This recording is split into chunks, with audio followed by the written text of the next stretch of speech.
Selamat malam, Bapak Ibu, saudara sekalian yang dikasihi Tuhan. Senang kita bisa kembali di dalam pembinaan iman online pada bulan ini. Dan kita bersyukur kepada Tuhan, pada malam hari ini Tuhan telah mengutus hamba-Nya, yaitu adalah Pendeta Jeffrey Xiao dari Jakarta. Namun saat ini beliau berdomisili di Kota Malang. Nah, Bapak Ibu yang dikasihi Tuhan, di dalam pembinaan iman online pada malam hari ini, bersama-sama kita akan membahas satu topik, yaitu tentang the pursuit of happiness atau mengejar kebahagiaan. Sebelum kita bersama-sama akan mempelajari firman Tuhan,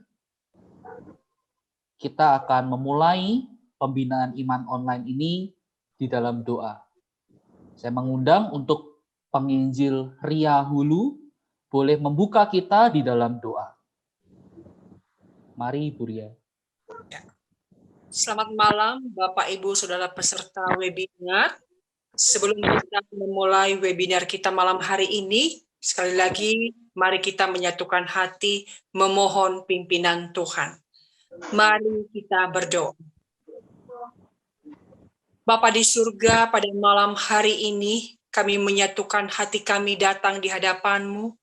Kami bersyukur sepanjang hari ini Tuhan sudah menyertai setiap kami. Dan kami yakin ketika kami mengikuti webinar online malam hari ini, Tuhan pun selalu ada bersama dengan kami. Kami menyerahkan hamba-Mu, Bapak Pendeta Jeffrey Xiao, yang sudah Engkau hadirkan bersama kami lewat online ini. Engkau pakai hamba-Mu, Engkau perlengkapi hamba-Mu untuk berbicara kepada kami, agar kami sungguh boleh mencari kebahagiaan yang sejati, yang tepat, yang benar di dalam Tuhan saja. Kami menyerahkan waktu ini ke dalam tangan kuasa Tuhan dari awal sampai akhir. Demi nama Yesus kami berserah dan berdoa. Amin. Ya, terima kasih untuk Ibu Ria. Nah, rekan-rekan sekalian dikasih Tuhan, saya akan memperkenalkan kepada kita pembicara kita pada malam hari ini. Tadi saya sudah menyebut nama beliau, yaitu adalah Pendeta Dr. Jeffrey Xiao. Nah, saudara, beliau menempuh pendidikan teologinya untuk jenjang S1 di STT Reform Injili Internasional Jakarta, lulus pada tahun 2002. Dan beliau melanjutkan di Master of Theology-nya pada tahun 2013 di Trinity Theological College di Singapura, dan juga meneruskan di universitas yang sama dalam jenjang Doctor of Theology, khususnya di dalam Perjanjian Baru. Nah, beliau pernah menjadi gembala sidang GKY Greenfield dari tahun 2018 sampai tahun 2021 ini.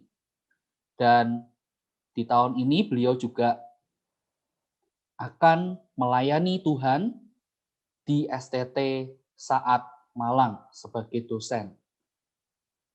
Nah, demikian perkenalan untuk pembicara kita pada malam hari ini. Sekali lagi, saya mewakili segenap keluarga besar GKI Stadion Semarang mengucapkan terima kasih untuk kesediaan Bapak Jeffrey memimpin pembinaan online pada malam hari ini. Nah, rekan-rekan yang kasih Tuhan, sebelum saya akan menyerahkan waktu dan Zoom ini ke Pak Jeffrey, saya akan memberikan sedikit panduan bagi kita agar pembinaan iman online kita berlangsung dengan baik. Yang pertama, saya mengingatkan ketika pemateri menyampaikan materinya, mohon kesediaan rekan-rekan sekalian untuk mematikan mikrofonnya atau suaranya, ya, di mute, sehingga tidak ada suara-suara dari luar yang masuk dan yang akan mengganggu ketika materi disampaikan. Jadi mohon kerjasamanya. Lalu setelah materi selesai disampaikan, kita akan membuka ruang untuk tanya jawab. Ada beberapa cara yang bisa dilakukan. Yang pertama yaitu Bapak Ibu bisa menuliskan pertanyaan di dalam kolom chat yang tersedia. Ya, silahkan bisa dituliskan pertanyaannya di sana, atau juga bisa bertanya secara langsung dengan memanfaatkan fitur raise hand. Nanti saya dibantu juga dengan teman-teman yang lain akan menunjuk Bapak Ibu yang ingin bertanya secara langsung yang sudah raise hand, nanti bisa berinteraksi atau bisa bertanya langsung kepada Bapak Jeffrey Xiao. Ya, pertanyaannya sekali lagi tentu saja yang berkaitan dengan materi yang akan dibahas pada malam hari ini. Seperti itu. Dan kami juga memohon di akhir dari pembinaan iman online ini, kami akan memberikan link untuk evaluasi. Nah, mohon juga kerjasamanya memberikan masukan bagi kami di bidang pembinaan untuk mengelola pembinaan iman online ke depan ini semoga lebih baik lagi ya. Kami butuh masukannya, kira-kira topik apa dan sebagainya yang juga kita bisa bahas bersama. Nah, jangan sungkan-sungkan, kami sangat menerima, kami juga sangat terbuka dengan masukan dari Bapak Ibu saudara sekalian. Nah, tanpa berlama-lama lagi, saya ingin mengundang pembicara kita pada malam hari ini. Selamat malam, Pak Jeffrey. Selamat malam. Ya, sekali lagi terima kasih Pak untuk kesediaannya melayani pada malam ini. Thank you. Ya, untuk waktu dan ruang Zoom ini saya serahkan kepada Bapak. Oke, saya langsung aja ya. Selamat malam saudara semua. Terima kasih saya boleh hari ini berbagi berkat firman Tuhan, perenungan, apa yang saya pikirkan khususnya tentang tema yang diberikan kepada saya, The Pursuit of Happiness, begitu ya. Nah, saya ingin share screen sambil mungkin menolong kita untuk mengikuti apa yang saya sampaikan. Nah, saudara, saya tidak tahu apa yang saudara harapkan untuk dengar malam ini ketika saudara melihat tema ini, begitu ya, The Pursuit of Happiness, begitu, atau pengejaran kebahagiaan, begitu. Apa yang saudara pikir akan saya sampaikan, saya tidak tahu. Nah, saudara, saya akan mulai dengan mengajak kita melihat ini. Saudara,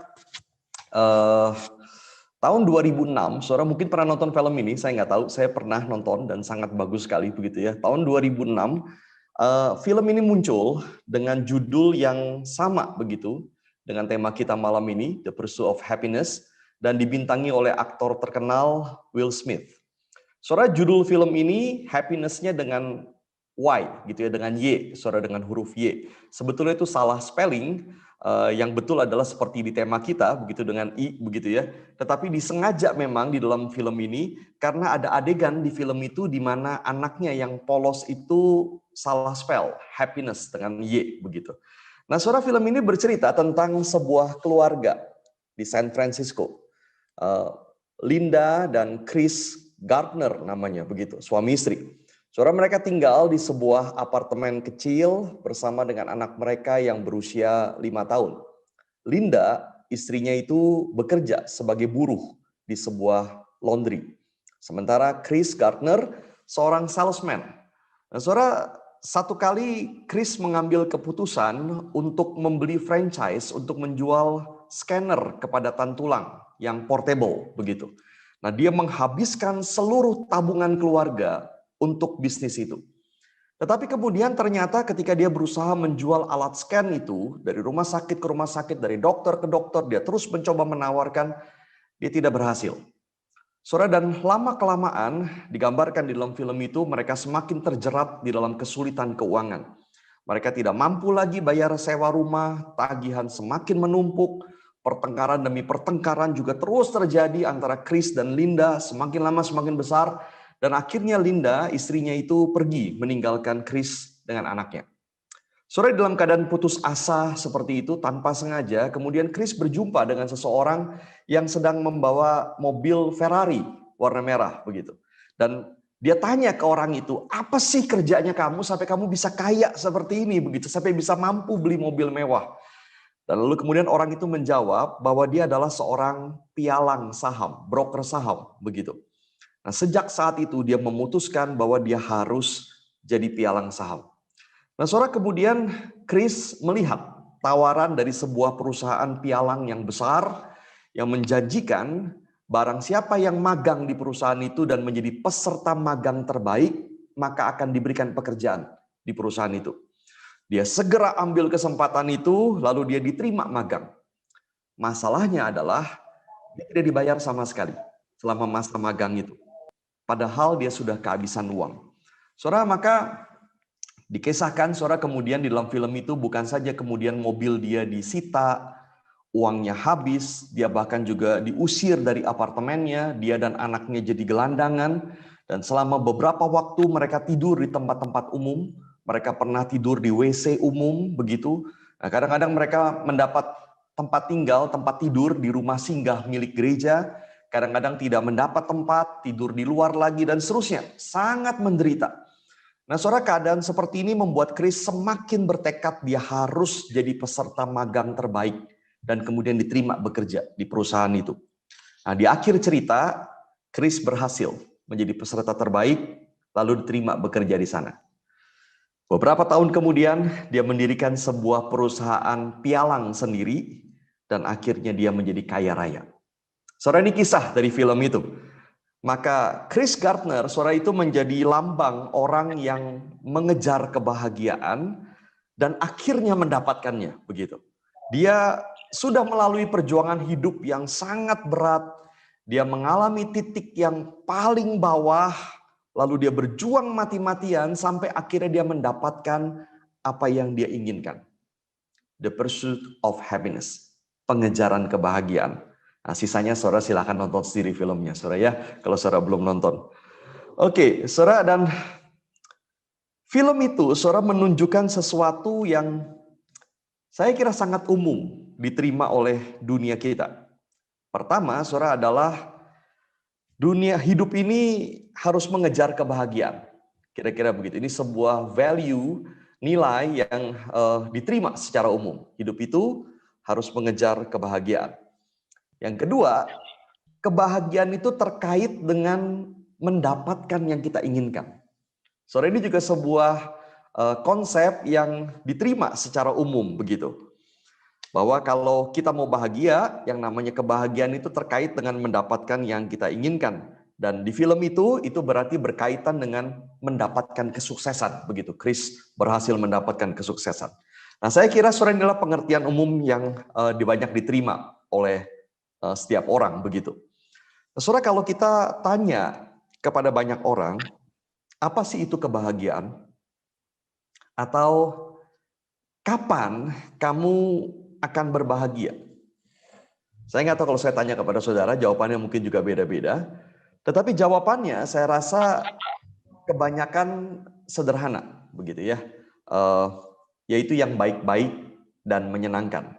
Jadi, apa itu kebahagiaan? Kapan saya akan berbahagia? Jawabannya kebanyakan yang baik-baik dan menyenangkan bagi kita. Misalnya, saya naik kelas, begitu ya. Nah, itu saya berbahagia. Atau saya diterima kerja di perusahaan besar misalnya. Atau gaji saya naik. Atau bisnis saya mendapat keuntungan yang besar. Atau saya menikah, saya dapat anak, dan seterusnya begitu. Nah, semua hal yang terkait dengan keuntungan, kemudahan, kesuksesan yang kita dapatkan, dan yang sesuai dengan keinginan kita. Nah, kita anggap itu bahagia. Begitu. Saya kira saudara, definisi kebahagiaan seperti ini sangat umum, tetapi sebetulnya tidak mendalam. Begitu ya.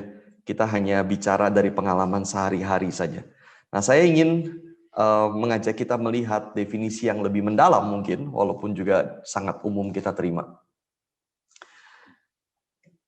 Psychology Today menjelaskan kebahagiaan dengan cara berikut ini. Nah, saya berpikir saudara, apa yang dia tuliskan akan menolong kita untuk melihat pengertian yang umum tentang kebahagiaan dan lebih mendasar begitu. Ini yang pertama. Lebih dari sekedar mood positif, Kebahagiaan adalah keadaan sejahtera atau well-being yang melampaui hidup yang baik. Sebuah kehidupan yang punya makna dan kepuasan yang dalam. Oke, saudara, di satu sisi definisi ini baik karena dia menganggap kebahagiaan bukan sekedar mood positif, bukan sekedar perasaan seperti itu, tetapi soal makna dan kepuasan. Ini sesuatu yang lebih mendalam. Nah, lebih jauh lagi, Psychology Today juga kemudian melanjutkan begini. Orang dari seluruh dunia menempatkan kebahagiaan lebih penting daripada semua yang lain yang diinginkan. Seperti mendapatkan kekayaan, memperoleh barang-barang, dan masuk ke dalam surga. Kebahagiaan lebih penting daripada semua itu, begitu. Artinya, manusia menempatkan kebahagiaan sebagai sesuatu yang sangat penting, jauh lebih penting daripada apapun. Nah, saudara, kita biasa mendengar misalnya, buat apa punya uang kalau tidak bahagia? Buat apa menikah kalau tidak bahagia? Misalnya begitu ya. Jadi yang paling tinggi, yang paling besar adalah kebahagiaan. Ini definisi dia yang saya rasa juga banyak diterima secara umum. Dan terakhir saudara dikatakan begini, bukan kebahagiaan sendiri yang meningkatkan kesejahteraan, well-being itu, tetapi kuncinya adalah pengejaran kebahagiaan itu. Pengejaran kebahagiaan itu, usaha kamu untuk mendapatkan kebahagiaan itu, misalnya dengan menikmati hal-hal yang kecil, menantang diri untuk maju, menjaga relasi, menemukan tujuan yang lebih dari sekedar untuk diri sendiri. Usaha itu, semua itu akan membuat kamu bahagia. Nah, saudara, ini yang dituliskan begitu ya. Saya tidak ambil semua tulisan di dalam Psychology Today, saya hanya cuplik beberapa bagian ini saja. Dan saya kira ini menolong kita menjadi kerangka pembahasan kita pada malam ini. Saudara, saya ingin menyoroti beberapa masalah besar di dalam apa yang dia tuliskan ini, begitu ya, dalam jawaban dia ini tentang kebahagiaan. Yang pertama, saudara, dia menjelaskan kebahagiaan sebagai kehidupan yang punya makna dan kepuasan yang mendalam. Tetapi tanpa menjelaskan standarnya. Saudara, dia hanya menyebutkan bahwa kebahagiaan itu sebuah kehidupan yang punya makna dan kepuasan yang mendalam. Tapi apa standarnya? Saudara, dan di satu sisi betul bahwa kebahagiaan bukan hanya ditentukan dengan punya ini dan punya itu, dapat ini, dapat itu, bukan hanya begitu, tetapi kehidupan harus punya makna dan kepuasan, baru bahagia. Tetapi masalahnya, saudara, karena dia tidak menjelaskan standarnya. Kalau makna dan kepuasan hidup tidak ada standar, itu berarti terserah, suka-suka setiap orang. Dan apa yang bermakna, apa yang memuaskan bagi setiap orang, itu bisa berbeda. Dan seringkali perbedaannya itu bumi dan langit, saudara ya. Ini masalah besar, saudara ya. Saya beri contoh ekstrim, saudara, ini contoh ekstrim begitu ya. Orang yang sadistis, saudara ya, orang yang sadis begitu ya. Dia akan menemukan makna dan kepuasan kalau dia menyiksa orang. Dia akan bahagia. Apakah kalau begitu dia boleh lakukan itu? Seorang ngeri sekali kalau kebahagiaan seperti itu. Atau contoh yang lebih tidak ekstrim, orang yang pernikahannya bermasalah, lalu ingin bercerai dengan suami atau istrinya, karena merasa pernikahannya tidak memuaskan dan tidak membuat dia bahagia. Dia ingin menikah dengan orang lain yang menurut dia akan membuat hidupnya lebih bermakna. Nah, saudara, kebahagiaan jika tidak ada standar seperti ini, maka sebetulnya makna dan kepuasan yang dicari itu hanyalah yang sesuai dengan nafsu dosa. Saudara, apakah itu kebahagiaan? Saya kira bukan, begitu ya. Kalau hanya makna dan kepuasan yang dicari tanpa standar, semua orang akan mengejar sesuai dengan nafsu dosanya. Yang kedua, saudara, kebahagiaan ini menjadi sesuatu yang sepertinya besar sekali, begitu. Nah, kita hidup untuk bahagia, maka semua orang berhak mendapatkan kebahagiaan. Dan celakanya, saudara, karena kebahagiaan yang kita inginkan itu adalah suka-suka kita, maka kebahagiaan yang kita inginkan self-centered, berpusat kepada diri kita. Apa yang saya suka, apa yang saya mau, apa yang membuat saya senang, semua untuk saya. Itu sebabnya saudara berulang kali kita bertemu dengan orang-orang yang ngotot untuk tetap berbuat dosa karena merasa berhak bahagia menurut yang dia suka itu. Saudara, begitu pentingnya kebahagiaan sampai dikatakan ini lebih penting daripada masuk surga. Dan seakan-akan saudara begini, buat apa kamu masuk surga kalau di dalam dunia hidupmu tidak bahagia? Dengan kata lain, saudara, kebahagiaan itu diletakkan pada hidup yang sekarang, di dunia ini. Kebahagiaan menjadi identik dengan sesuatu yang kita suka di dalam hidup yang sekarang ini. Padahal apa betul, saudara, kebahagiaan itu harus diletakkan di dunia sekarang ini? Apa betul kebahagiaan hanya begitu? Dan yang ketiga, saudara, definisi yang ketiga yang saya kutip itu, kebahagiaan itu harus dikejar. Karena pengejaran kebahagiaan itulah yang membuat kamu bahagia, begitu kan? Artinya setiap orang harus berusaha, berjuang, mengejar kebahagiaan.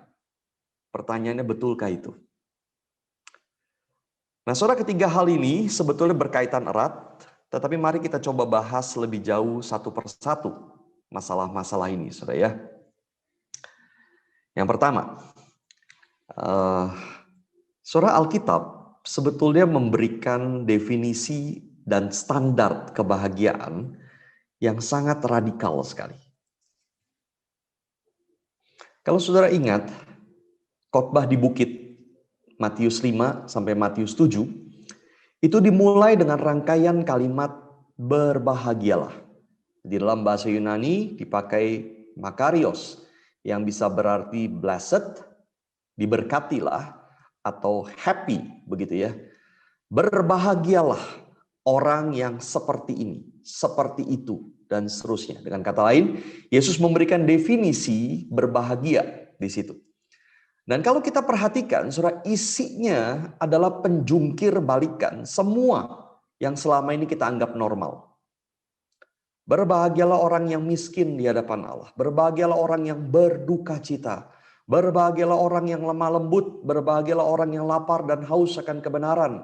Berbahagialah orang yang murah hatinya. Berbahagialah orang yang suci hatinya. Berbahagialah orang yang membawa damai.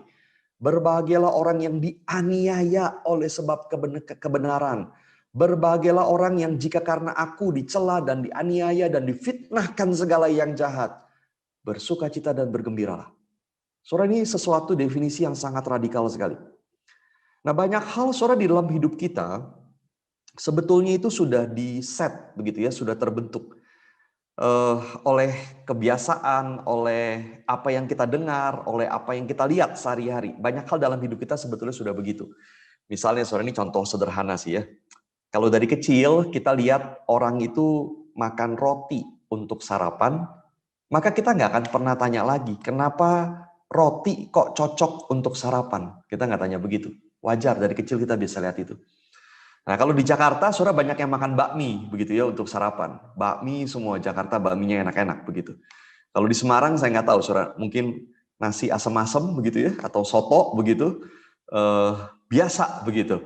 Dan kita tidak tanya lagi kenapa, apa itu cocok, apa itu sehat. Kita anggap pokoknya yaitu tepat, begitu. Sesuatu yang biasa, begitu. Nah, nilai-nilai hidup kita sebetulnya juga begitu. Nilai-nilai yang kita dengar dari orang sekitar, dari iklan, dari berbagai macam, itu membuat kita berpikir memang begini hidup ini. Nah, kalau kita kepengen sesuatu, kita akan katakan siapa sih yang gak kepengen? Semua juga mau, wajar kan? Kira-kira begitu. Kerja mau ngapain? Cari gaji besar. Hidup kalau mau bahagia mesti bagaimana? Kerja enak, uang banyak, punya keluarga, suami, istri, dan anak. Semuanya pas begitu. Kita tidak tanya lagi, apa betul begitu? Karena sepertinya sudah dibentuk dari dulu, itu yang kita mengerti. Saudara, saya ingat pendeta Eka Dharma Putra, kalau saya nggak salah, dia pernah bercerita, anaknya yang masih umur 7 tahun waktu itu, waktu baca, Yesus bilang, berbahagialah yang miskin. Dia langsung bilang begini, saya tahu kaya belum tentu bahagia, tapi miskin pasti tidak bahagia, begitu. Nah, saudara, jujur, Seringkali itu juga cara pikir kita. Begitu ya. Dan kita berpikir sewajarnya seperti itu. Begitu. Nah, saudara, itu juga menjadi cara orang Yahudi hidup di zaman Yesus. Mereka sudah punya pikiran apa itu bahagia. Mereka sudah punya pikiran apa arti mentaati Taurat. Itu sebabnya, saudara bayangkan betapa marahnya mereka ketika Yesus tiba-tiba membongkar, menjungkir balikan pikiran mereka. Yesus bilang, tidak begitu. Kamu sudah mendengar firman begini, tetapi aku berkata kepadamu sekarang begitu. Sesuatu yang lain. Kamu pikir yang berbahagia seperti ini, aku berkata kepadamu seperti ini yang bahagia. Berbeda. Nah, kalau kita berpikir bahagia itu adalah kaya, senang, kuat, maka Yesus bilang tidak begitu, tapi berbahagialah yang miskin, yang berduka cita, yang lemah lembut. Yesus bongkar itu semua. Saudara, maka sebuah buku ketika membahas ajaran Yesus di dalam khotbah di bukit, dia menyebutnya sebagai kerajaan yang sungsang, kerajaan yang serba terbalik. Kita tetap hidup di tengah-tengah dunia, tetapi standarnya beda, karena standar kita adalah standar kerajaan surga. Saudara, maka ayat kunci di dalam khotbah di bukit, itu ada di dalam pasal 6 ayat yang ketiga, janganlah kamu seperti mereka. Yesus berulang kali mengajarkan murid-muridnya hidup tidak seperti yang dunia mengerti. Orang dunia punya konsep tentang kebahagiaan. Tapi Yesus berkata, jangan kamu seperti mereka. Berbeda sekali. Dan saudara, di sini yang menyedihkan sebetulnya. Karena kalau kita bicara dengan orang Kristen dan orang bukan Kristen tentang kebahagiaan, seringkali kita tidak lihat bedanya. Tidak ketemu saudara bedanya. Sama-sama percaya bahwa hidup itu harus mengejar kebahagiaan, sama-sama ingin punya uang banyak, sama-sama ingin sehat, keluarga yang baik, sama-sama memikirkan soal makanan, pakaian, rumah, kedudukan, jaminan masa depan. Apa bedanya orang Kristen dengan orang bukan Kristen? Seringkali saudara menyedihkan kita tidak ada bedanya. Padahal Yesus berkata, janganlah kamu seperti mereka. Saudara, waktu manusia jatuh ke dalam dosa, salah satu hal yang terjadi adalah manusia memberontak, menolak Allah sebagai sumber kebahagiaan yang tertinggi. Maka manusia memberhalakan dunia. Dan itu sebabnya seorang orang mencari kepuasan, mencari kebahagiaan lewat semua yang ada di dunia. Orang pikir bisa bahagia lewat pernikahan, lewat uang, lewat hidup seks, lewat prestasi, lewat kedudukan, dan sebagainya. Dan banyak orang Kristen yang berpikir persis seperti orang bukan Kristen. Sama-sama memberhalakan kebahagiaan di dalam dunia. Bedanya adalah orang Kristen bawa-bawa nama Tuhan, begitu ya. Jadi kalau orang bukan Kristen bilang ingin uang, sehat, lancar, pokoknya lewat cara apa saja. Nah, kalau orang Kristen sama, ingin semua itu juga, tapi lewat doa, begitu ya. Jadi waktu doa yang diminta ya itu juga, begitu. Sebetulnya kita tidak ada bedanya. Saudara, maka konsep kita tentang Allah juga berantakan. Kita pikir Allah harus mendukung kita untuk mencapai kebahagiaan kita di dunia ini. Allah harus mendukung kita untuk mencapai mimpi-mimpi kita. Dan kalau kita sudah dapatkan mimpi-mimpi itu, maka Allah harus menjaga supaya itu jangan hilang. Tuhan lindungi harta saya, Tuhan lindungi keluarga saya, Tuhan lindungi kesehatan saya, karir saya, semua yang saya mau Tuhan jagai. Kalau sampai hilang, Tuhan harus kembalikan lagi. Kalau tidak, saya marah. Saudara, itu orang Kristen. Maka sebetulnya yang kita inginkan adalah dunia dan bukan Tuhan. Saudara, Yesus bisa menyebut orang-orang yang menurut standar dunia tidak bahagia, justru dia sebut sebagai orang yang berbahagia. Karena kebahagiaan di dalam konsep kekristenan adalah ketika manusia hidupnya sejajar dengan kehendak Tuhan. Align. Bisa sesuai dengan maunya Tuhan. Itu kebahagiaan menurut konsep Kristen. Dan itulah sebabnya, saudara, maka konsep bahagia di dalam kekristenan sangat berbeda dengan apa yang diajarkan dunia. Saudara, Tuhan menciptakan kita. Dia tahu apa yang di belakang kita, apa yang sudah terjadi. Dia pegang kendali apa yang sekarang sedang terjadi. Dan dia punya rencana apa yang ada di depan sana. Manusia yang dikasihinya ini hidup di tengah-tengah dunia yang berdosa. Jadi ada penyakit, ada kejahatan, ada godaan berdosa, ada luka psikologis, ada segala macam. Dan Tuhan mau bimbing kita supaya hidup kita berjalan semakin baik, semakin sempurna. Sampai nanti di ujung sana, dia sempurnakan. Dia tahu apa yang sudah terjadi di belakang. Dia tahu apa yang terjadi hari ini. Dia pengen pegang kita makin sempurna, makin baik, menuju kepada kesempurnaan di depan sana. Tapi perjalanan ini tidak mudah. Saudara, bukan saja dunia sekeliling kita yang berdosa, kita juga berdosa. Maka hidup kita harus terus-menerus disejajarkan, dibentuk supaya sesuai dengan kehendak Tuhan. Tanpa itu, saudara, sekalipun kita pikir kita bahagia, sekalipun kita pikir kita senang, sebetulnya kita sedang menghancurkan hidup kita. Maka untuk kita bahagia di dunia ini, tindakan, pikiran, keinginan, ambisi kita harus terus diatur sesuai dengan apa yang ada di ujung sana. Kesempurnaan bersama dengan Tuhan. Saudara, maka kebahagiaan di dalam konsep Kristen itu bukan soal perasaan psikologis, tapi soal hidup yang dibentuk oleh Tuhan. Bukan sekedar perasaan senang begitu ya, bahagia begitu, perasaan psikologis. Tapi soal hidup yang betul-betul makin sesuai dengan maunya Tuhan. Karena manusia akan sangat mudah saudara menginginkan yang lain yang bukan kehendak Tuhan yang akan menghancurkan dia. Saudara, kebahagiaan di dalam konsep Kristen itu bukan tanpa standar. Bukan seperti yang tadi. Bukan terserah apa yang kita suka, apa yang kita mau, yang bikin kita senang. Bukan. Tetapi kebahagiaan di dalam konsep Kristen adalah apa yang Tuhan suka. Bagaimana Tuhan membentuk kita. Karena sumber kebahagiaan adalah Tuhan. Saudara, kalau tidak sesuai dengan kehendak Tuhan, apapun yang saudara terima, dapatkan, saudara pikir bahagia. Sesungguhnya saudara tidak bahagia. Karena sumber kebahagiaan adalah Tuhan. Ini yang pertama, saudara ya. Masalah standar kebahagiaan. Yang kedua, saudara ya. Yang kedua, menjawab masalah yang tadi. Saudara, kita meletakkan kebahagiaan semuanya seringkali di dalam dunia yang sekarang ini. Semuanya kebahagiaan kita letakkan di dunia sekarang. Dan disinilah problem mengapa standar kita, harapan kita akan makna dan kepuasan itu menjadi sangat kacau. Saudara, setiap kita diciptakan Tuhan dengan sebuah sense of eternity. Sebuah sifat perasaan kekekalan, begitu ya. Tuhan meletakkan itu di dalam diri kita. Ada sebuah perasaan, pengertian, sebuah kerinduan tentang kekekalan, begitu, sense of eternity. Bahwa hidup kita sebagai manusia ini sebetulnya tidak akan pernah berakhir. Karena setelah hidup yang sekarang ini berakhir, kita akan masuk ke dalam hidup kekekalan, begitu. Jadi hidup kita tidak pernah berakhir.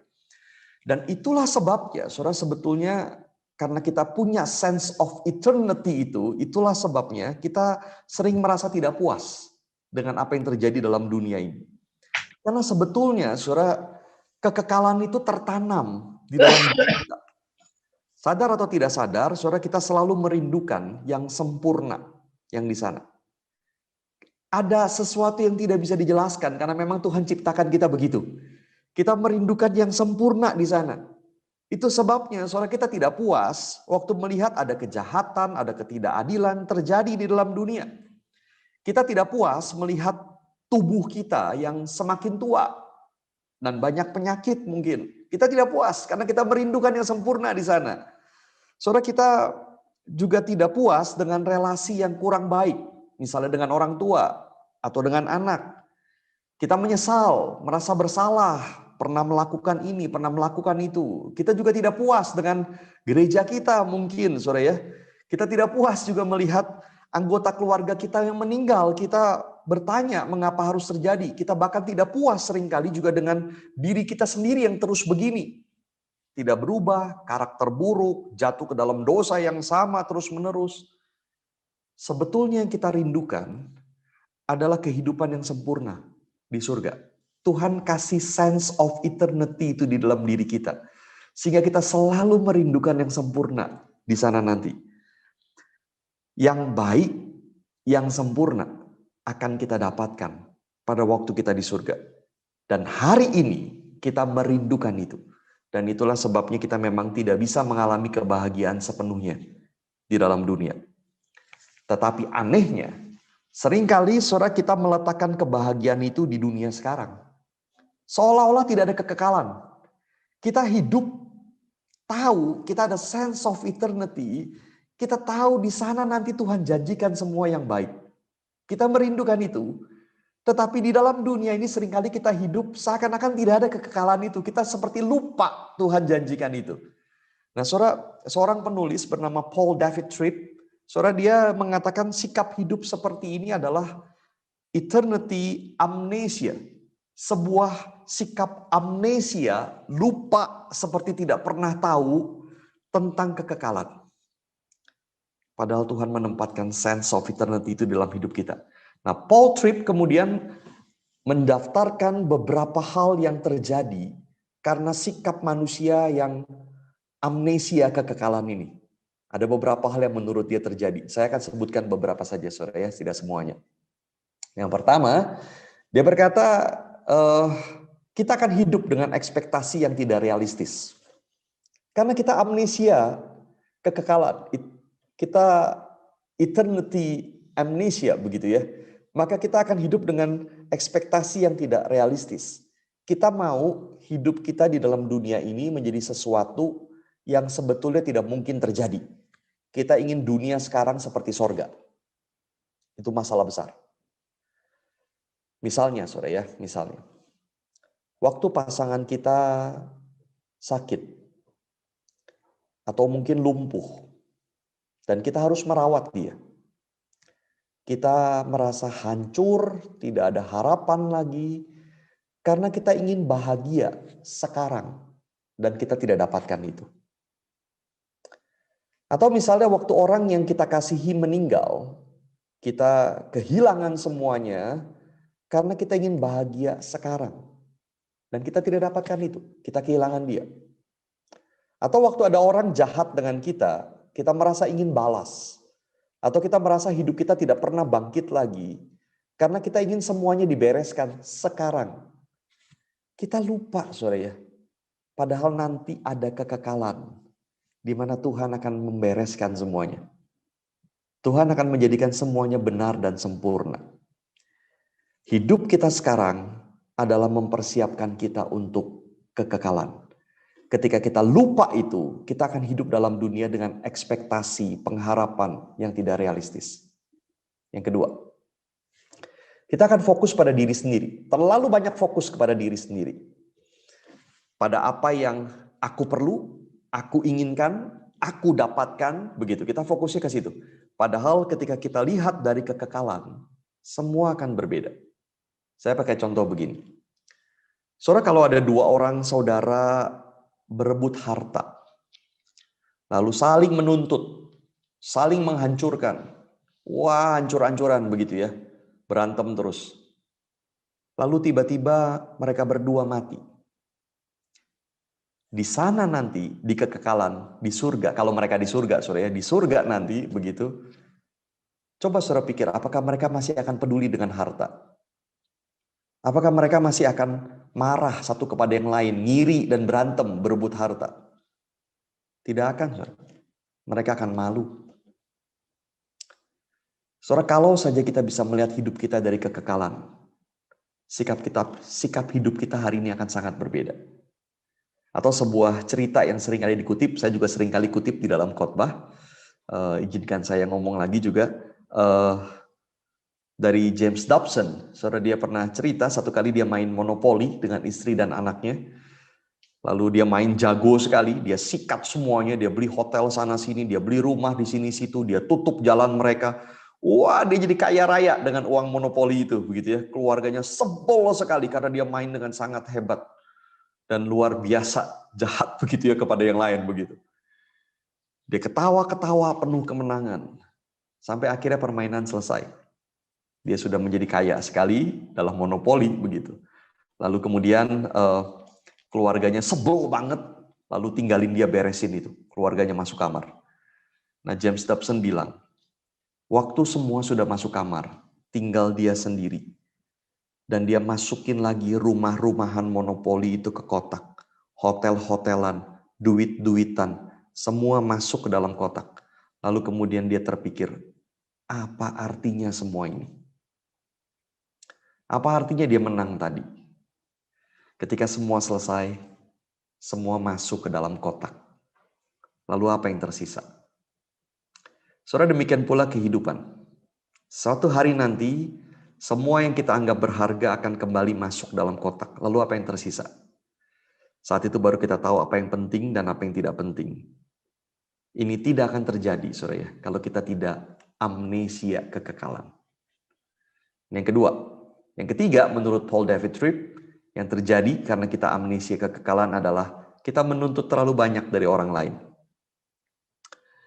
Kita meminta orang untuk memberikan surga yang kita rindukan. Mereka tidak akan sanggup berikan, tetapi kita akan terus menuntut. Kita menuntut semua orang menjadi yang terbaik untuk kita. Mereka harus sangat baik kepada kita, mereka harus penuh kasih, mereka harus tidak pernah berbuat salah, mereka harus selalu tahu kebutuhan kita, dan seterusnya. Kita menuntut mereka. Padahal kita lupa mereka pun sama seperti kita. Tidak sempurna. Dan masih berjalan menuju kekekalan. Yang keempat, saudara, kita akan mempertanyakan kebaikan Allah. Kita lupa bahwa Tuhan menjanjikan semuanya baik di sana, dan hari ini yang Dia lakukan adalah membentuk dan mengarahkan kita untuk kehidupan di sana. Hari ini yang Dia lakukan adalah mengajar kita hidup seperti hidup di sana.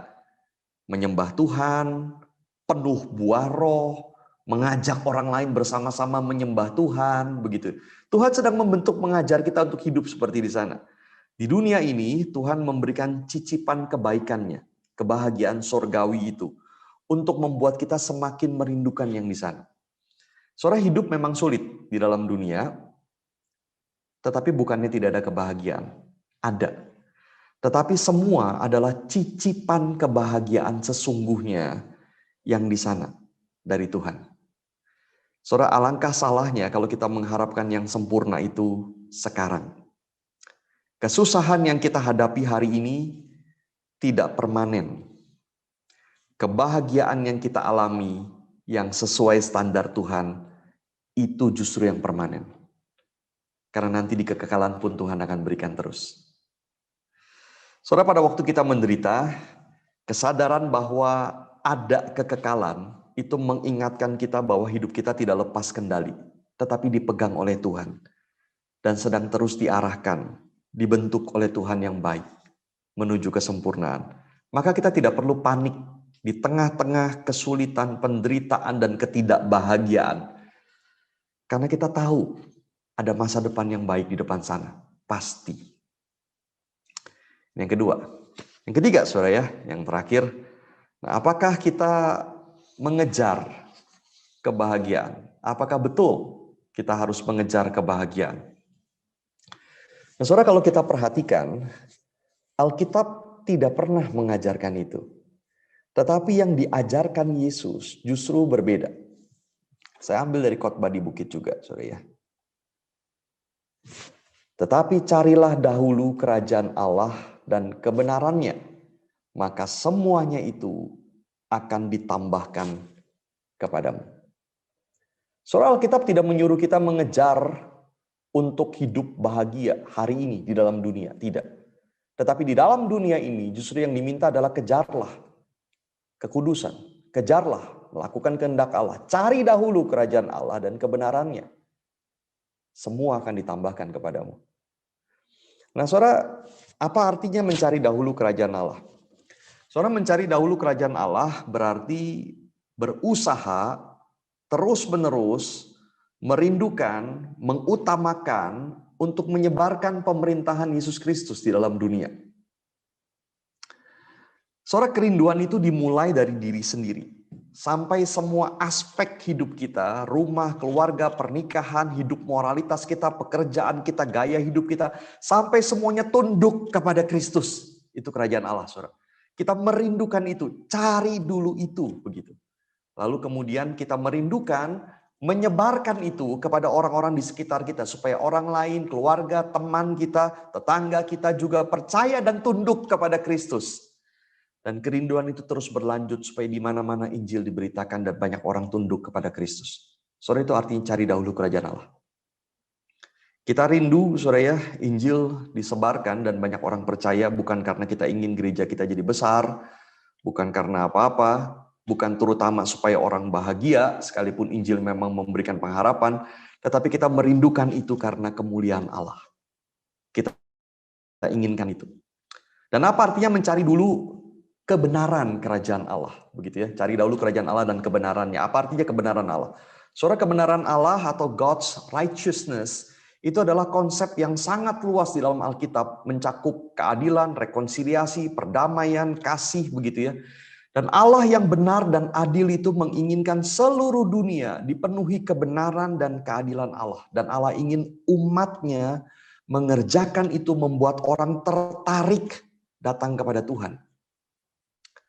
Allah ingin kita mengusahakan supaya semua orang mengalami keadilan dan kebenaran Allah. Dan ini yang Tuhan bilang, cari dahulu kerajaan Allah dan kebenarannya. Rindukan, utamakan, usahakan, kejar itu. Yang lain Tuhan yang urus. Saudara, ini dua hal prioritas hidup kita sebagai orang Kristen. Dan Allah memberikan janji, kalau kita mengejar itu semua akan Dia tambahkan. Saudara, beberapa hal yang kita perlu mengerti tentang janji ini. Janji ini tidak diberikan Tuhan kepada semua orang, tetapi hanya kepada anak-anaknya. Dan janji ini juga tidak berarti Tuhan akan memberikan apapun yang kita mau. Tetapi Dia akan memberikan yang kita perlu, sebanyak yang Dia pandang baik untuk berikan kepada kita, dan seturut dengan anugerahnya. Ketika orang Kristen mencari dahulu kerajaan Allah dan kebenarannya, dia bisa mengalami kelaparan karena penganiayaan, dia bisa mengalami penderitaan karena dia setia mengikut Tuhan, dia bisa mengalami bahwa Tuhan tidak memberikan makanan, minuman, pakaian baginya. Karena apa? Karena tetap yang terpenting adalah cari dahulu kerajaan Allah dan kebenarannya. Yang lainnya Tuhan sediakan sebanyak yang Tuhan pandang baik, seturut dengan anugerah Tuhan. Terserah Tuhan. Hidup seperti ini yang mencoba sejajar, dibentuk sesuai dengan kehendak Tuhan. Inilah hidup yang berbahagia. Kenapa? Sekali lagi, karena Tuhanlah sumber kebahagiaan. Kita hanya tahu apa yang kita lihat. Kita hanya tahu apa yang kita rasakan hari ini. Kita pikir ini baik, kita pikir ini menyenangkan, kita pikir itu akan membuat kita bahagia. Padahal tidak tentu itu akan membuat kita bahagia. Dan terakhir, saudara ya, saya ingin menutup dengan mengingatkan apa yang saya sampaikan di awal tadi. Saudara, kebanyakan orang, kalau ditanya soal kebahagiaan, akan menyebutkan keuntungan, kemudahan yang kita dapatkan, dan yang sesuai dengan keinginan kita. Artinya hanya sesuatu yang berdasarkan pengalaman langsung saja, sesuatu yang kita rasakan langsung, begitu, yang enak-enak, yang baik-baik, begitu. Jadi kenapa kita mau makan itu? Karena enak, membuat saya bahagia. Kenapa kita mau lakukan itu? Karena menyenangkan, membuat saya senang. Kenapa kita tidak mau lakukan itu? Karena membuat saya pusing, karena sakit hati, dan seterusnya. Semua adalah berdasarkan pengalaman sehari-hari, pengalaman yang langsung, begitu. Itu membentuk hidup kita, membentuk bagaimana kita mengambil keputusan dalam hidup kita. Ini cara hidup yang sebetulnya sangat rendah, saudara ya. Kita hanya hidup berdasarkan apa yang sekedar yang apa adanya, begitu. Kita rasa enak, kita rasa senang, kita rasa bahagia, begitu. Ini cara hidup yang sebetulnya sangat rendah, tapi kebanyakan orang hidup seperti ini. Termasuk kita mungkin. Nah, cara hidup yang lebih tinggi adalah cara hidup yang berdasarkan makna. Saudara, ini seperti yang tadi dituliskan oleh Psychology Today yang tadi saya kutip. Nah, orang yang mencari makna ingin hidupnya lebih dari sekedar yang dirasakan langsung. Jadi misalnya, Kalau dia merasa makna hidupnya adalah menolong orang, maka dia akan lakukan apapun untuk menolong orang, sekalipun tidak enak buat dia. Kalau cara hidup yang berdasarkan pengalaman langsung, pokoknya yang enak aja begitu. Tetapi pada orang yang hidup berdasarkan makna, dia tahu maknanya, maka dia akan kerjakan sekalipun tidak enak. Dia akan menemukan kepuasan di situ, kebahagiaan di situ. Ini cara hidup manusia yang sangat tinggi sebetulnya, berdasarkan makna. Tapi cara hidup yang tertinggi, yang tidak mungkin dimengerti oleh manusia berdosa, adalah cara hidup berdasarkan kebenaran. Orang Kristen adalah satu-satunya macam orang yang bisa mengerti kebenaran. Karena Tuhan sudah menyucikan dan menebus kita. Tetapi pertanyaannya adalah apakah kebenaran itu mengarahkan hidup kita? Atau kita hanya mengejar kebahagiaan yang suka-suka kita, yang seolah-olah hanya ada di dunia ini. Ataukah kita mensejajarkan hidup kita dengan kehendak Tuhan yang adalah sumber kebahagiaan dan menemukan kebahagiaan itu pada Tuhan. Saudara, dunia butuh murid-murid kebenaran. Orang-orang yang berani menyandarkan dirinya kepada kebenaran di dalam kerinduan untuk berbahagia. Standar kita adalah kehendak Tuhan. Kita tahu di dunia kita tidak sepenuhnya bisa bahagia dan kita mengarahkan pandangan ke depan, ke kekekalan, di mana Tuhan akan memberikan kebahagiaan yang sesungguhnya. Dan kita tidak mengejar ingin bahagia. Itu Tuhan sudah janjikan. Kita mengejar, cari dulu kerajaan Allah dan kebenarannya. Oke, saudara, sekian yang saya sampaikan. Saya kembalikan kepada Pak Ongki. Ya, terima kasih untuk materi yang boleh dibagikan kepada kami, Pak Jeff. Dan rekan-rekan, kita boleh bertanya ya. Kita masuk ke sesi tanya jawab untuk kita boleh juga memperdalam apa yang menjadi pembahasan kita malam hari ini. Nah, sekali lagi saya mengingatkan ada dua cara yang kita bisa gunakan. Yang pertama, rekan-rekan sekalian bisa menuliskan pertanyaannya di kolom chat di Zoom ini. Silahkan bisa dituliskan di sana atau menggunakan fitur raise hand. Nanti saya dibantu juga oleh teman-teman untuk menunjuk siapa yang hendak bertanya secara langsung. Nah, nanti ketika sudah ditunjuk, rekan yang ditunjuk ini boleh membuka ya unmute, lalu bisa bertanya kepada Pak Jeffrey. Silahkan bisa disampaikan pertanyaannya. Seperti itu. Nah, untuk membuka sesi tanya jawab kita pada malam hari ini, mungkin rekan-rekan masih mencoba untuk menuliskan atau memikirkan ya pertanyaannya. Saya ada satu pertanyaan yang masuk ke chat ya, direct message ke saya, Pak. Nah, pertanyaannya berbunyi demikian. Bagaimana kita tahu bahwa kebahagiaan yang kita rasakan itu berasal dari Tuhan, gitu ya? Bagaimana kita betul-betul bisa ya mengenali, ya tahu, wah ini sukacita ini ya, kebahagiaan ini, ya ini pemberian Tuhan gitu, bukan yang lain gitu, Pak.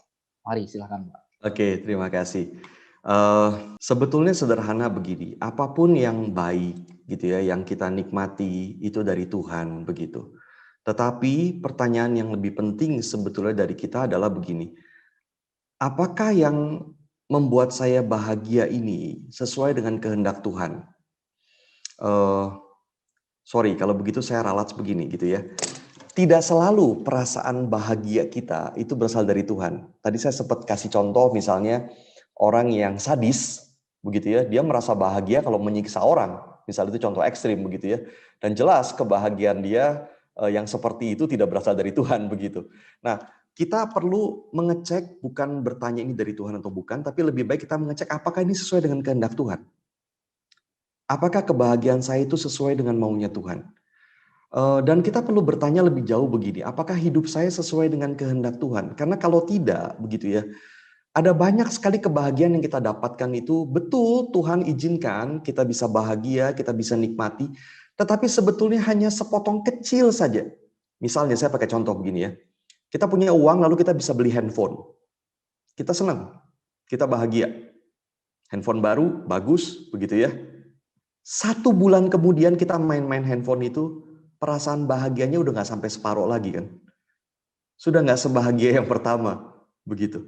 Jadi apakah handphone itu, kebahagiaan itu dari Tuhan? Ya, Tuhan berkati.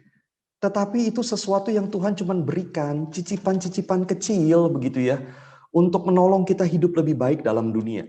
Tetapi kalau kita hanya fokus terus kepada itu, mencari itu saja yang maunya kita saja, begitu, lama-lama kita akan kehilangan kebahagiaan yang sesungguhnya. Nah, kita perlu selalu bertanya apakah hidup kita sedang sesuai dengan kehendak Tuhan dan terus dibentuk makin sesuai dengan kehendak Tuhan. Itu begitu yang lebih penting. Thank you. Ya. Oke.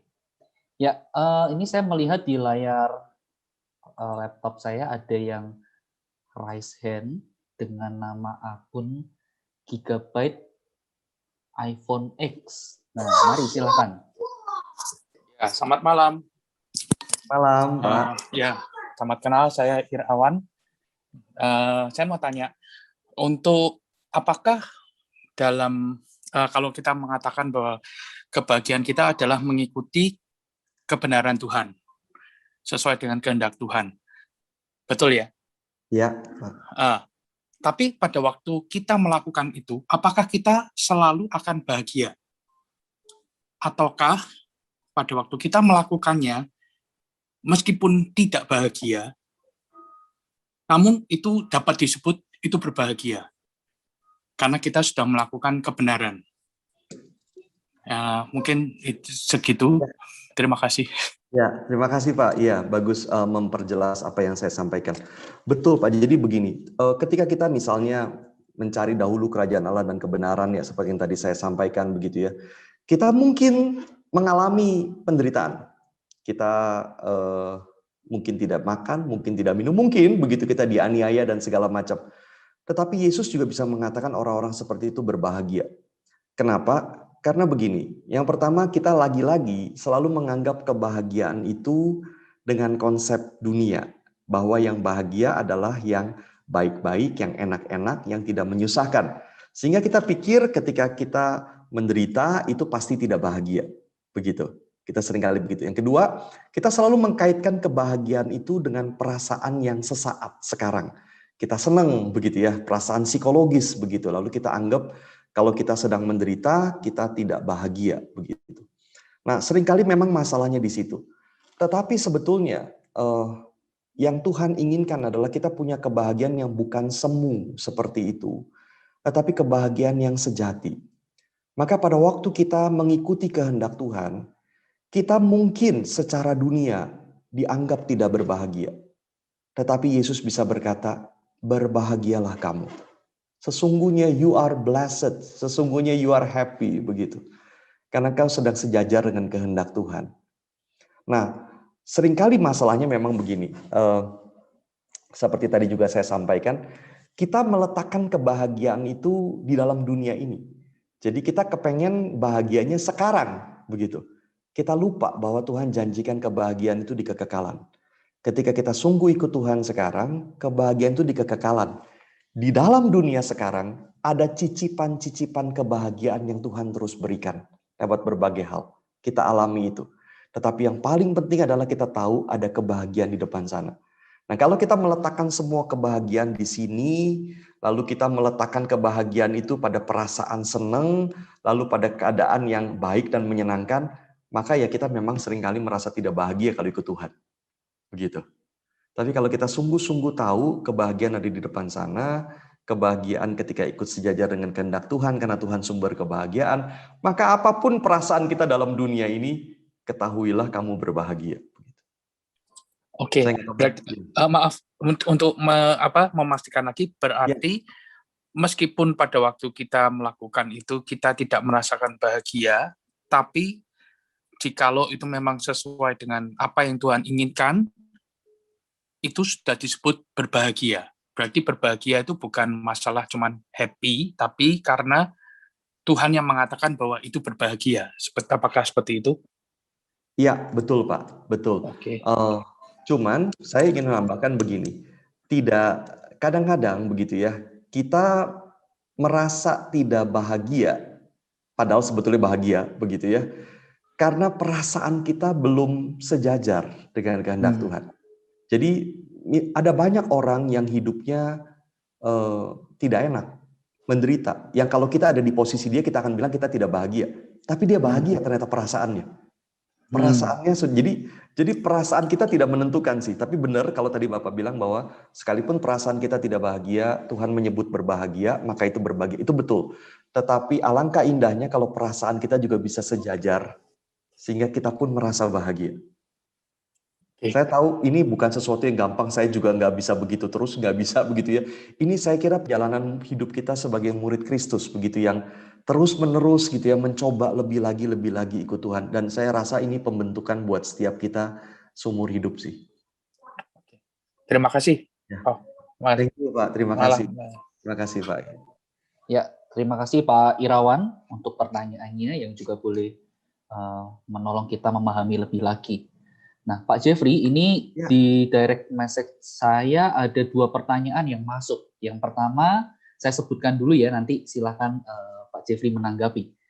Yang pertama adalah bagaimana menanggapi pengejaran terhadap uang atau kekayaan di dalam dunia ini. Ya, pekerjaan kita katakanlah menyita sebagian besar waktu kita.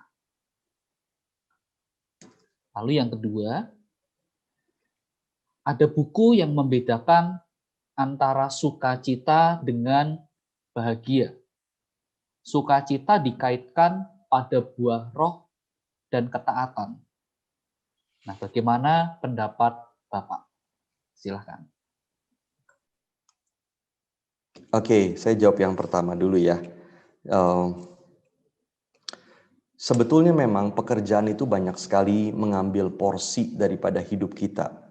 Tetapi bukan berarti kemudian mari kita jangan bekerja, bukan begitu ya. Karena pekerjaan sebetulnya adalah sesuatu yang baik. Bekerja itu baik di mata Tuhan. Ketika manusia diciptakan, sebelum manusia jatuh ke dalam dosa pun Tuhan perintahkan mereka bekerja. Jadi bekerja itu baik, begitu. Bekerja itu punya nilai intrinsik, nilai di dalamnya, yaitu menyenangkan Tuhan. Dan ada nilai-nilai yang baik yang bisa dihasilkan dari bekerja. Maka tetap kita harus bekerja. Begitu ya memang. Itu bukan sesuatu yang buruk. Tetapi berbeda kalau pertanyaannya tadi bagaimana pengejaran terhadap harta atau uang. Begitu ya. Nah saudara, kita hidup tidak boleh mengejar uang atau harta. Begitu. Kita akan sangat bodoh sekali kalau hidup kita mengejar itu. Kenapa kita hidup seringkali pengen mengejar itu? Pertama, karena kita pikir uang itu akan memberikan kenikmatan. Yang kedua, kita pikir uang itu akan memberikan rasa aman kepada kita. Padahal kita lupa, uang itu memberikan kenikmatan yang semu. Sementara sekali. Seperti tadi saya pakai contoh, kita beli handphone. Kita bisa beli handphone begitu dengan uang, seneng, sebulan kemudian senengnya sudah berkurang separuh. Kita bisa pergi liburan yang enak, dengan uang, betul kita senang. Pulang dari liburan tidak lama kita sudah pengen liburan lagi. Jadi uang hanya memberikan kenikmatan yang semu sebetulnya. Dan ada sesuatu di dalam diri kita yang selalu tidak puas. Selalu pengen lagi. Maka kita butuh uang lagi. Demikian pula rasa aman. Kita sebetulnya uang itu hanya memberikan rasa aman yang palsu. Boleh tanya kepada orang yang kaya begitu ya. Kaya sekali. Apakah mereka sudah rasa cukup dan aman? Tetap tidak. Kita selalu pengen kenikmatan lagi, kita selalu pengen rasa aman lagi, maka kita butuh uang lagi, dan lama-lama kita makin mengejar itu, dan kita diperbudak oleh uang. Sangat-sangat salah sekali kalau kita hidup untuk itu, begitu ya. Kebutuhan hidup kita itu sebetulnya terbatas. Yang tidak terbatas itu kemauan kita. Dan kalau kita tanya, kalau Tuhan memberikan kita uang, harta berlebih, kita boleh tanya begini, apakah Tuhan mau memenuhi kemauan kita yang tidak terbatas itu sampai dia memberikan uang dan harta itu? Pasti tidak. Maka ketika Tuhan berikan harta dan kekayaan, kita boleh tanya, Tuhan, kenapa ya Tuhan berikan ini ke saya? Tuhan mau saya lakukan apa? Begitu. Jadi hidup kita bukan mengejar harta dan kekayaan, kita bekerja harus. Ada hasilnya uang, ada hasilnya harta, ada yang dapat segini, ada yang dapatnya banyak, begitu kan? Terserah Tuhan. Tetapi ketika Tuhan berikan banyak, kita perlu tanya, kenapa saya diberikan banyak? Pasti bukan untuk memuaskan kemauan kita yang tidak terbatas itu. Kebutuhan kita sebetulnya terbatas sekali. Ya, begitu. Itu yang pertama gitu. Saya bisa jawab begitu. Nah, yang kedua, apa yang membedakan? Ada orang yang ada membedakan antara sukacita dengan bahagia, begitu ya. Ada yang membedakan seperti itu. Bagi saya, begitu ya, betul bahwa sukacita itu didaftarkan di dalam buah roh, begitu. Tetapi bahagia atau happiness itu juga bukan sesuatu yang salah, begitu. Ada orang yang membedakannya begini. Happiness itu adalah sesuatu perasaan. Lalu kemudian joy itu sesuatu yang lebih mendalam. Ada yang membedakannya begitu. Tetapi tidak harus seperti itu. Karena Yesus juga menggunakan makarios, happy, blessed, untuk menggambarkan orang yang betul-betul ikut kehendak Tuhan. Berbahagialah kamu yang murah hati dan seterusnya. Jadi bagi saya tidak perlu seperti itu. Dua-duanya bisa hal yang baik, begitu ya. Tergantung bagaimana kita mendefinisikannya. Kalau definisi kita happy hanya sekedar perasaan, ya betul, joy lebih mendalam, gitu. Oke. Oh, ini ada satu pertanyaan yang masuk, Pak. Direct message ke saya. Ya. Oh, ini pertanyaannya cukup menarik nih. Pertanyaannya begini. Kata kenikmatan atau enjoyment itu lebih dekat dengan satu kata di dalam bahasa Yunani, yaitu eudaimon, yang artinya bahagia. Ya, jadi antara kenikmatan dengan bahagia ini, menurut penanya ini ada satu kedekatan. Nah, bagaimana tanggapan Pak Jeffrey mengenai apakah bisa dikatakan ketika kita itu bahagia itu selalu dibarengi dengan kenikmatan seperti itu, atau misal ketika kita mengalami kenikmatan kita juga merasakan bahagia. Nah, ini bagaimana juga ini untuk hal ini, Pak? Mari, Pak. Saya rasa itu dua kata yang berbeda, tapi ada arsirannya begitu ya. Jadi dua kata yang berbeda, tapi memang seringkali dipakai untuk hal yang mirip, tapi dua kata yang berbeda. Jadi saya rasa tidak bisa disamakan aja gitu ya. Jadi kita bahagia begitu karena kenikmatan yang kita dapat, tapi lagi-lagi kita perlu definisikan nanti kenikmatan itu apa begitu, nanti jadi panjang lagi begitu, kita perlu definisi lagi begitu ya. Tapi memang bisa ada kaitannya begitu, tapi itu dua kata yang berbeda. Oke, baik. Terima kasih untuk tanggapannya. Ini ada pertanyaan yang masuk, Pak. Ya, terima kasih untuk Saudari Nesya ya. Apakah seharusnya orang Kristen tidak boleh depresi dalam kondisi apapun walau menderita? Bagaimana tanggapan Bapak? Tidak mungkin kita bilang tidak boleh, begitu ya. Karena depresi itu bukan kemauan dia, begitu. Depresi bukan kemauan dari, tidak ada orang bilang saya mau depresi lalu depresi begitu. Tidak mungkin. Depresi adalah keadaan di mana dia sangat tertekan, lalu kemudian dia menjadi depresi. Jadi bukan berarti tidak boleh begitu ya. Tetapi seharusnya tidak perlu depresi. Nah, problemnya seringkali memang, saya tahu tidak sesederhana ini, hidup kita rumit sekali. Tapi seringkali begitu ya, problemnya adalah karena kita melihat hidup kita dari sisi yang sangat pesimis, begitu. Kita melihat hidup kita dari sisi yang seakan-akan tidak ada harapan, karena kita melihat semuanya dari sisi dunia. Kita tidak melihat sisi kekekalan. Eternity amnesia itu. Kita lagi-lagi tidak melihat sisi di sana gitu ya, harapan di depan sana. Dan itu sebabnya akhirnya kita melihat cuman yang ada di sekitar kita, apa yang kita alami, apa yang orang lakukan kepada kita, lalu kemudian kita merasa tertekan sekali, lalu kita depresi begitu. Jadi seharusnya tidak perlu begitu. Tetapi bukan berarti tidak boleh begitu ya. Orang yang depresi perlu ditolong begitu, bukannya dimarah-marahin justru gitu ya, tapi perlu ditolong. Nah, ini ada satu lagi pertanyaan yang masuk. Oh, dua jadinya ya. Ini yang pertama dulu, Pak. Untuk orang yang gajinya pas-pasan. Wah, ini menarik. Pas mau liburan pas ada mungkin ya, pas mau beli handphone pas ada. Wah, ini menarik juga. Sebentar lagi akan pensiun.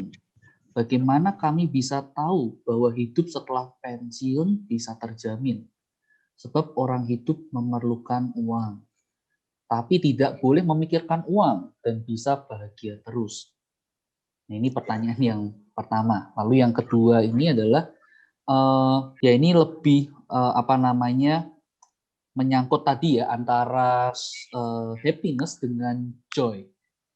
Apakah boleh dikatakan bahwa happiness adalah satu bentuk bahagia yang karena kondisi, sedangkan joy itu adalah sesuatu bahagia yang lahir dari dalam, ya, inside out, katakanlah seperti itu. Kalau happiness itu mungkin dari out ke in gitu ya, dari luar ke dalam. Nah, bagaimana tanggapan Bapak mengenai hal ini?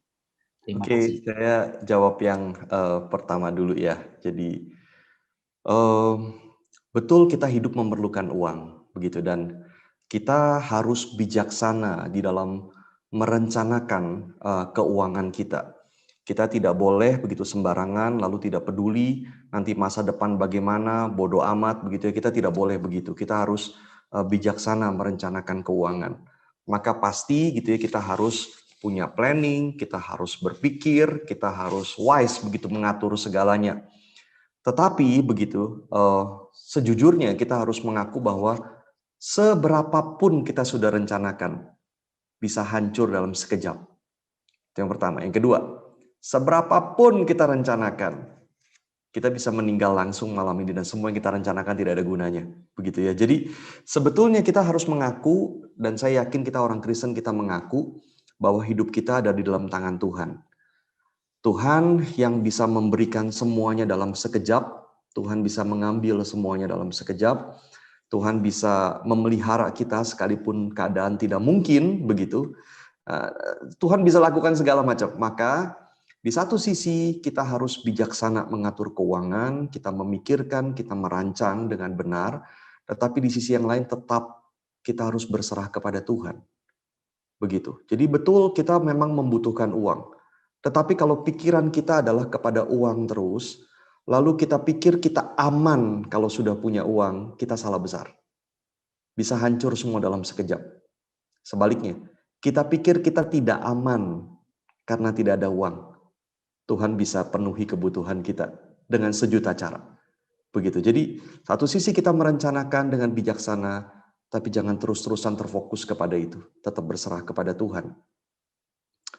Nah, yang kedua tadi masalah happiness sama joy. Saya sulit berkomentar karena perlu ngelihat lagi, berarti istilah begini. Kalau di dalam bahasa Inggris, saya nggak tahu happiness sama joy, mesti lihat kamus dibedainnya apa, begitu ya. Kalau lihat dari bahasa Yunaninya juga sama, saya mesti lihat leksikon dulu dibedainnya sampai seberapa. Kalau menurut saya ini dua kata yang berbeda, memang melukiskan keadaan yang sedikit berbeda tapi banyak mempernya, begitu. Banyak mempernya. Ya. Oke, baik, terima kasih Pak. Nah, bagaimana rekan-rekan? Apakah oke, ada satu penanya lagi. Silakan, mari Pak. Pak Irawan. Ya, maaf Pak Jeffrey, satu lagi tanya. Ya Pak. Jadi, apakah bahagia yang Tuhan berkenan itu rasanya sama dengan bahagia pada waktu kita melakukan sesuatu yang kita sukai, meskipun itu tidak sesuai dengan apa yang Tuhan inginkan? Karena misalnya begini, saya suka melakukan sesuatu yang mungkin membuat saya senang. Iya, tapi aku nggak suka rumah gitu. Yang mungkin membuat saya senang, bahagia, tapi itu dosa. Tapi saya suka dan happy. Apakah bahagia yang itu juga sama dengan pada waktu kita yang disebutkan bahwa oleh Tuhan bahwa kamu ini berbahagia karena kamu sudah taat dan selaras dengan apa yang Tuhan mau, begitu. Ya, seperti itu. Saya kurang mengerti Pak pertanyaannya. Jadi maksudnya kalau kita melakukan sesuatu yang kita suka, lalu kemudian padahal itu tidak sesuai dengan kehendak Tuhan, itu pasti jelas berbeda dengan kebahagiaan yang Tuhan bilang begitu. Tapi pada waktu melakukan hal itu juga saya merasa bahagia. Apakah itu mungkin itu? Iya Pak, jadi itu berarti kita berpikir kebahagiaan itu hanya dari perasaan kita dan berdasarkan yang kita suka, yang kita mau. Itu namanya kebahagiaan yang tidak ada standar begitu. Standarnya adalah terserah kita masing-masing, suka-suka kita begitu. Nah, itu yang sebenarnya Tuhan tidak ajarkan begitu. Dan dunia memang mengajarkan kebahagiaan seperti itu seakan-akan, bahwa terserah kita, suka-suka kita, apa yang menurut kita memuaskan, kalau kita menemukan makna rasanya, atau kita senang begitu, itu bahagia.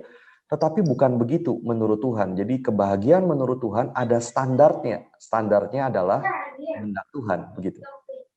Sesuai dengan kehendak Tuhan. Kalau tidak sesuai dengan kehendak Tuhan, sekalipun kita merasa kita bahagia melakukannya, sebetulnya kita sedang menghancurkan diri kita. Dan artinya pada esensinya kita tidak bahagia. Misalnya nih, kita sedang berjudi. Lalu saya berjudi, saya merasa bahagia. Tetapi sebetulnya begitu, kita sedang menghancurkan diri sendiri. Gitu misalnya. Ya, jelas. Ya. Terima kasih Pak. Ya, terima kasih Pak. Ya. Baik,